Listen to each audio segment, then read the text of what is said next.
these opening 12 or 13 minutes.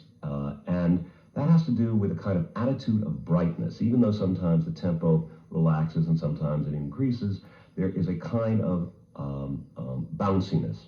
It's held together by a constant quarter note motion that is staccato, bouncy, and bright. And I'll play it for you in a second. But the important thing is that a narrator comes out and he says, "Once upon a time." Now, as soon as an audience hears that, they start to relax inside because they think it's going to be once upon a time there was a little girl. Once upon a time there was. And what I wanted to do was wake them up right away. So the narrator starts, and before he gets into the fifth word, I want a very loud sound from the orchestra or the piano, whatever it is. So it is once upon a time. And just at that point, the entire audience, I hope, will be startled into having to listen to what you're saying. So they will also know instinctively that the evening is going to be full of surprises. That every time they think that they are going to be ahead of you, meaning the storytellers, you are in fact going to pull something on them. You're going to change a tempo. You're going to make a noise. Something odd is always going to happen. And so the audience throughout, and particularly in the opening number, should be alert. They don't know where you're going to cut next to.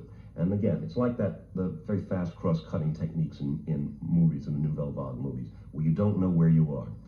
And the important thing, therefore, at the opening is two things. Startle the audience by having a very strong downbeat on the chord, or actually it's an upbeat, but the very first chord. Don't be afraid of how loud it is, but as soon as the chord comes in, come down, because people are going to start to sing. Now that quarter note motion, I put a direction in here called risoluto, which means play it very steadily and very resolutely, with no rubato and staccato all the time, but just keep it going, so that it underlines, in fact, the whole first 13 minutes of the show. So Cinderella's the first one who sings, and she sings the key words of the piece, and you want to be sure you hear her, so you want to go, "I wish," and every time that down leads up, always loud down there, so the audience always feels a little jerked, and then they will pay attention. The show opens with the words "I wish" and closes with the words "I wish." And this isn't just because they're fairy tale languages, but in fact what the show is about a group of people who have various wishes. And during the course of the show, they get their wishes, but in so doing, upset the natural order of things and have to pay for it in the second act, become a community, submerge their individual wishes into a community wish, and thereby save the world, so to speak. So be sure that when you start the piece, it's resolute, and yet her "I wish" comes out with a certain amount of poignancy, with a certain amount of yearning. It isn't just Cinderella's wish that the show is going to deal with. About 2 sections into the number, we get the introduction of Little Red Riding Hood. Little Red Riding Hood, who has come into the baker's house to get some food and wine to bring to her grandmother, has the title number of the show.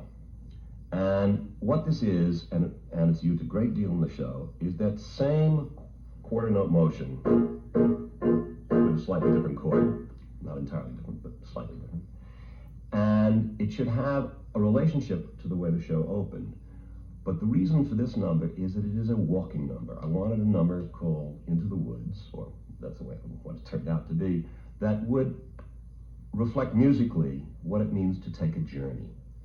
And so the number starts fairly steady, with a steady motion, but suddenly a little kind of galumphing figure happens in it, and it becomes, in fact, key to the whole piece. Thus, when the number begins, it goes, "Into the woods, it's time to go. I hate to leave, I have to though. Into the woods, it's time, and so I must begin my journey. Into the woods and through the trees to where I am expected, ma'am." And that's where it's changing. Be sure that you accent those little off beats so that the whole thing is slightly off center. Into the woods and through the trees to where I am expected, ma'am. Into the woods to grandmother's house.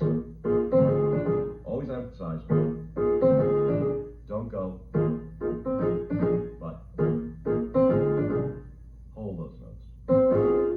Now Jonathan has done that in the orchestra, but be sure when you're even during rehearsals that you play it that way. That will give some sense of the walking motion as opposed to the open rhythm, and will in fact establish the themes right. When I spoke earlier about watching the tempo markings, it's because there is so much in the show that has this quarter note motion. Or even in 3/4, when Jack and Jack's mother are talking, they're going.